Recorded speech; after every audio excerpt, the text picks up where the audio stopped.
Hello friends, good morning. ಬನ್ನಿ ಈ ದಿನ ಲಾಲ್ಬಾಗ್ ಸುತ್ತು ಒಂದು ಚಿಕ್ಕ ಪಯಣ ಬೆಳೆಸೋಣ. ನನ್ನ ಜೊತೆ ಹೆಜ್ಜೆ ಹಾಕಿ.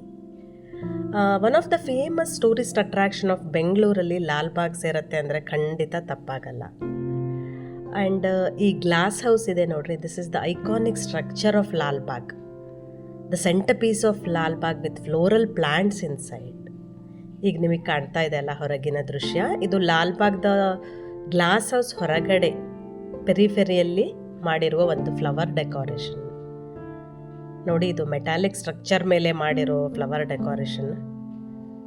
ನಂತರ ನಿಮಗೆ ನೋಡೋಕೆ ಸಿಗುತ್ತದೆ ಭಾರತದ ರಾಷ್ಟ್ರೀಯ ಪಕ್ಷಿ ನವಿಲು. ಎಷ್ಟು ಚೆನ್ನಾಗಿದೆ ಅಲ್ವಾ ಈ ಫ್ಲೋರಲ್ ಸ್ಕಲ್ಪ್ಚರ್ ಆಫ್ ಪಿಕಾಕ್.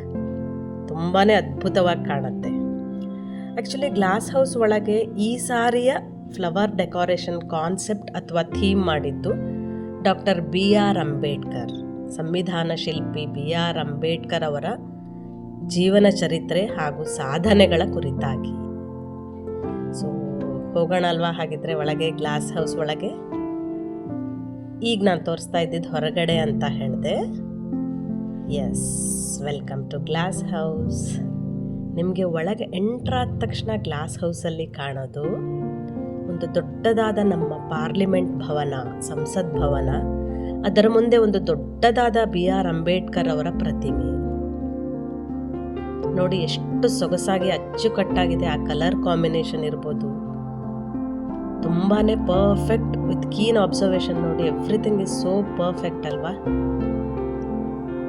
ನಂತರ ನೀವು ಕಣ್ಣು ಹಾಯಿಸಿದಷ್ಟು ನಿಮ್ಗೆ ಕಾಣುತ್ತೆ ರಾಶಿ ರಾಶಿ ಫ್ಲವರ್ಸು, ಬಣ್ಣ ಬಣ್ಣದ ನಾನಾ ತರಹದ ಫ್ಲವರ್ಸು, ಪುಷ್ಪಗಳ ಹಾಸಿಗೆ ಅಂತಲೇ ಹೇಳಿದ್ರೆ ತಪ್ಪಾಗಲಾರದು ಅಲ್ವಾ.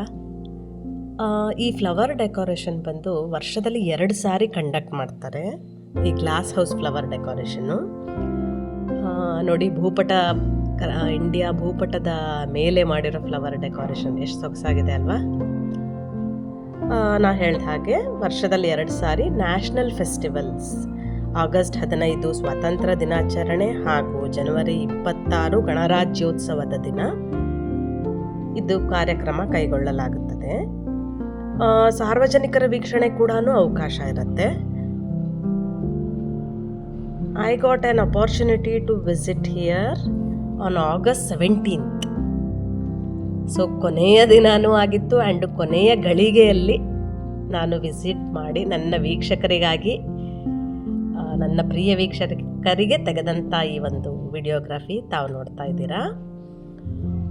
ಇಲ್ಲಿ ಏನು ಅಂದರೆ, ನಾನು ಮುಂಚೆನೇ ಹೇಳಿದಾಗೆ ಅಂಬೇಡ್ಕರ್ ಹುಟ್ಟು ಅಥವಾ ಅವರ ಆನ್ಸಿಸ್ಟರ್ಸಿಂದ ಹಿಡಿದು ಅವರ ಬರ್ತ್, ನಂತರ ಅವರ ವಿದ್ಯಾಭ್ಯಾಸ ಲಂಡನ್ನು, ಜರ್ಮನಿ, ನಂತರ ಯುನೈಟೆಡ್ ಸ್ಟೇಟ್ಸ್ ಆಫ್ ಅಮೇರಿಕಾ ಅಲ್ಲಿ ಅವರ ವಿದ್ಯಾಭ್ಯಾಸ, ನಂತರ ಅವರ ಸಾಮಾಜಿಕ ಸುಧಾರಣೆಯ ಕೆಲಸಗಳಿರ್ಬೋದು ಅಥವಾ ಅವರ ಅಸ್ಪೃಶ್ಯತೆ ನಿವಾರಣೆಯ ಆಂದೋಲನ, ಸ್ವಾತಂತ್ರ್ಯ ಹೋರಾಟದ ಚಳುವಳಿಗಳು, ಈ ಥರ ಸನ್ನಿವೇಶಗಳ ದೃಶ್ಯಗಳು ಪ್ರತಿಯೊಂದನ್ನು ವಿತ್ ಪಿಕ್ಚರ್ಸ್ ಆ್ಯಂಡ್ ಬೋರ್ಡ್, ಅದರಲ್ಲಿ ಬರಹದ ಮೂಲಕ ತುಂಬಾ ಚೆನ್ನಾಗಿ ತೋರಿಸ್ಕೊಟ್ಟಿದ್ದಾರೆ ಅವರ ಜೀವನ ಚರಿತ್ರೆಯನ್ನು.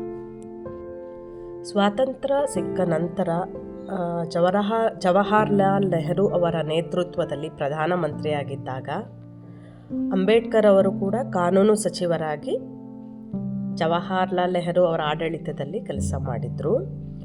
ನಂತರ ಅವರ ಕೊನೆಯ ದಿನಗಳಲ್ಲಿ 2 ವರ್ಷಗಳ ಪರಿಶ್ರಮದಿಂದ ಒಂದು ಸಂವಿಧಾನದ ಒಂದು ಕರಡುವನ್ನು ಸಿದ್ಧಪಡಿಸಿ ಸರ್ಕಾರದಿಂದ ಅಂಗೀಕಾರ ಪಡೆಯಿತು. ತುಂಬಾ ಸಂತೋಷ ಅನ್ಸತ್ತಲ್ವ. ಭಾರತದ ಬಹುದೊಡ್ಡ ಒಂದು ಪ್ರಜಾಪ್ರಭುತ್ವ ರಾಷ್ಟ್ರದ ಸಂವಿಧಾನ ಶಿಲ್ಪಿ ಈ ಅಂಬೇಡ್ಕರ್ ಅಂತ ಹೇಳೋದಕ್ಕೆ ತುಂಬ ಖುಷಿಯಾಗತ್ತೆ. ಇನ್ನು ಇಲ್ಲಿ ನೋಡಿ, ಇಲ್ಲಿ ನಿಮ್ಗೆ ಕಾಣ್ತಾ ಇದೆ ಅಲ್ವಾ ಈ ಫ್ಲೋರಲ್ ಪಿರಮಿಡ್, ಒಂದು 10 to 15 feet ಹೈಟ್ ಇರುತ್ತೆ. Every corner in the glass house ಈ ಥರ ಒಂದು ಫ್ಲವರ್ದು ಪಿರಮಿಡ್ ಮಾಡಿದ್ದಾರೆ. ಕೊನೆಗೆ ಮೇಲೆ ಒಂದು ಭಾವಚಿತ್ರ, ಅಂಬೇಡ್ಕರ್ ಅವರ ಭಾವಚಿತ್ರ ನಿಲ್ಲಿಸಲಾಗಿದೆ. ತುಂಬಾ ಚೆನ್ನಾಗಿದೆ. ನಾನು ಆ್ಯಸ್ ಐ ಸೆಡ್, ಇದು ಗ್ಲಾಸ್ ಹೌಸು 8 ಸೈಡ್ಗಳ ಒಂದು ಆಕ್ಟಗನ್ ಶೇಪ್ ಇದೆ. ಸೊ ಪ್ರತಿ ಕಾರ್ನರ್ಲ್ಲೂ ಈ ಥರ ಒಂದು ಫ್ಲವರ್ ಮಾಡಿದ್ದಾರೆ. ಈ ಪಾರ್ಲಿಮೆಂಟ್ ಭವನ ನೋಡೋಕ್ಕೆ ಎಷ್ಟು ಅದ್ಭುತ ಅನ್ಸತ್ತಲ್ವ ಈ ಫ್ಲವರ್ ಡೆಕೋರೇಷನ್ ಜೊತೆ. ನಂತರ ಈ ಥರ ಚಿಕ್ಕ ಪ್ರತಿಮೆಗಳು ಕೂಡ ಇದೆ. ಫ್ಲವರ್ಗಳ ಮಧ್ಯ ಮಾಡಿರೋ ಒಂದು ಅಂಬೇಡ್ಕರ್ ಪ್ರತಿಮೆ ಕೂಡ ನೋಡ್ತಾ ಇದ್ದೀರಾ. ಸುಮಾರು 8 ಲಕ್ಷಕ್ಕೂ ಹೆಚ್ಚು ರೆವೆನ್ಯೂ ಬಂದಿದೆ ಈ ವರ್ಷ ಈ ಫ್ಲವರ್ ಶೋ ಅಲ್ಲಿ ಅಂತ ಕೇಳ್ಪಟ್ಟಿದ್ದೀವಿ. ಇನ್ನು ಸಸ್ಯಗಳು ಆಲ್ಮೋಸ್ಟ್ 5 ಲ್ಯಾಕ್ ಪಾಟೆಡ್ ಪ್ಲಾಂಟ್ಸ್ ತಂದು ಅದರಲ್ಲಿ ಸೆಲೆಕ್ಟ್ ಮಾಡಿರೋದು ಅಂತ ಹೇಳ್ತಾ ಇದ್ದಾರೆ. ಇದು ಕೂಡ ನೋಡಿ ಒಂದು ಅಂಬೇಡ್ಕರ್ ಅವರ ಒಂದು ಭಾವಚಿತ್ರ ಕುಳಿತಿರುವ ಭಂಗಿಯಲ್ಲಿ ತುಂಬಾನೇ ಸೊಗಸಾಗಿ ಮೂಡ್ಬಂತು. ಸೊ ನೆಕ್ಸ್ಟ್ ಖಂಡಿತ ಮರೀದೆ ಮಿಸ್ ಮಾಡದೆ ಫ್ಲವರ್ ಶೋನ ನೋಡಿ ಅಂತ ಹೇಳ್ತೀನಿ. Trust me, definitely it will be your special day with memorable moments ಅಂತಾನೆ ಹೇಳೋದಕ್ಕೆ ಇಷ್ಟಪಡ್ತೀನಿ. ಇನ್ನು ಈ ಗ್ಲಾಸ್ ಹೌಸ್ ಫ್ಲವರ್ ಡೆಕೋರೇಷನ್ ಮುಗಿಸಿ ಹೊರಗಡೆ ಬಂದರೆ ಹೊರಗಡೆ ಕೂಡ ಒಂದು ದೊಡ್ಡದಾಗಿರೋ ಒಂದು ಡಿಜಿಟಲ್ ಡಿಸ್ಪ್ಲೇ ಇತ್ತು. ಗ್ಲಾಸ್ ಹೌಸ್ ಹೊರಗಿರೋ ಈ ಒಂದು ಡಿಜಿಟಲ್ ಡಿಸ್ಪ್ಲೇ ಅಲ್ಲಿ ಅಂಬೇಡ್ಕರ್ ಅವರ ಸಾಧನೆಗಳು ಕುರಿತಾಗಿ ಸನ್ನಿವೇಶಗಳು ಕೆಳಗೆ ವಿತ್ ಎಕ್ಸ್ಪ್ಲನೇಷನ್, ಆ ಕ್ಲಿಪ್ಪಿಂಗ್ಸ್ ತುಂಬ ಚೆನ್ನಾಗಿ ಮೂಡಿಬಂದಿದೆ. ಅದು ಕೂಡ ಸುಮಾರು ಒಂದು 15ರಿಂದ 20 ತೋರಿಸ್ತಾರೆ.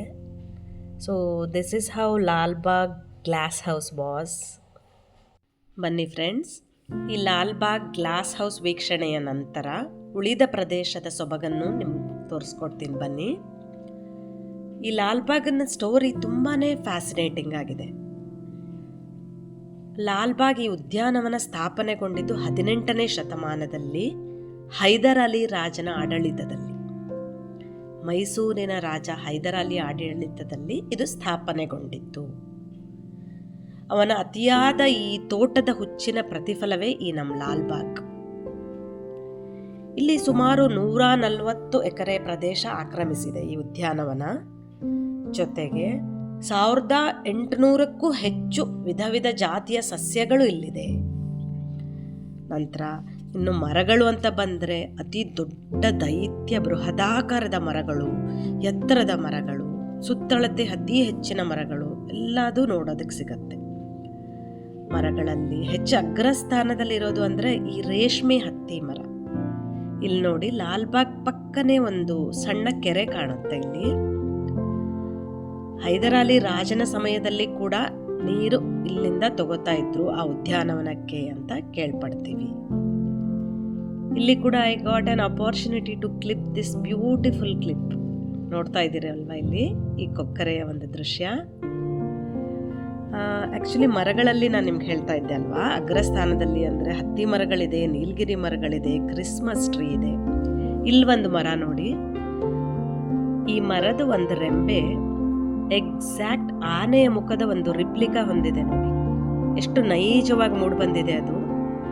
ಈ ಪಿಕ್ಚರಲ್ಲಿ ಅಷ್ಟೊಂದು ಕಾಣ್ತಾ ಇಲ್ಲ, ಬಟ್ ತುಂಬಾನೇ ಸೊಗಸಾಗಿದೆ ಅದು ನೋಡಕ್ಕೆ, ತುಂಬಾ ನ್ಯಾಚುರಲ್ ಅನ್ಸುತ್ತೆ.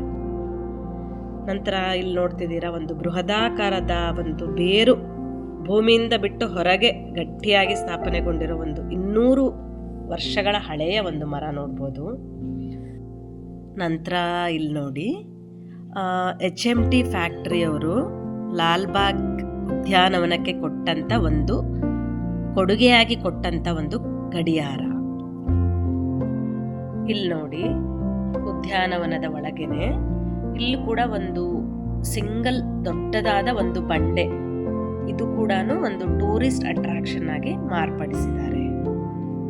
ಈ ಹೈದರ್ ಅಲಿ ನಂತರ ಹೈದರ್ ಅಲಿ ಮಗ ಟಿಪ್ಪುವಿನ ಆಡಳಿತದಲ್ಲಿ ಕೂಡ ಅನೇಕಾನೇಕ ರಾಯಭಾರಿಗಳನ್ನು ವಿದೇಶಕ್ಕೆ ಕಳುಹಿಸಿ ಅಲ್ಲಿಂದ ಕೂಡ ವಿವಿಧ ರೀತಿಯ ಸಸ್ಯಗಳನ್ನು ಆಮದು ಮಾಡಿಕೊಂಡು ಬೆಳೆಸಿದ್ದಾರೆ ನಮ್ಮ ಈ ಟಿಪ್ಪು ಸುಲ್ತಾನ್. ನಂತರ ಬ್ರಿಟಿಷರ ಆಡಳಿತದಲ್ಲೂ ಇನ್ನಷ್ಟು ಅಭಿವೃದ್ಧಿ ಕಾಣುತ್ತೆ ನಮ್ಮ ಈ ಲಾಲ್ಬಾಗ್. ನಾವು it is one of the famous tourist attraction ಆಗಿ ಬೆಂಗಳೂರಲ್ಲಿ ಸಾವಿರಾರು ಲಕ್ಷಾಂತರ ಜನಕ್ಕೆ ಆಕರ್ಷಿತವಾಗಿ ಕಾಣ್ತಾ ಇದೆ. ಇಲ್ಲಿಗೆ ನನ್ನ ಈ ಲಾಲ್ಬಾಗ್ ಪಯಣ ನಿಮ್ಮಗಳ ಜೊತೆ ಮುಗಿಸ್ತಾ ಇದ್ದೀನಿ. Thanks for watching friends.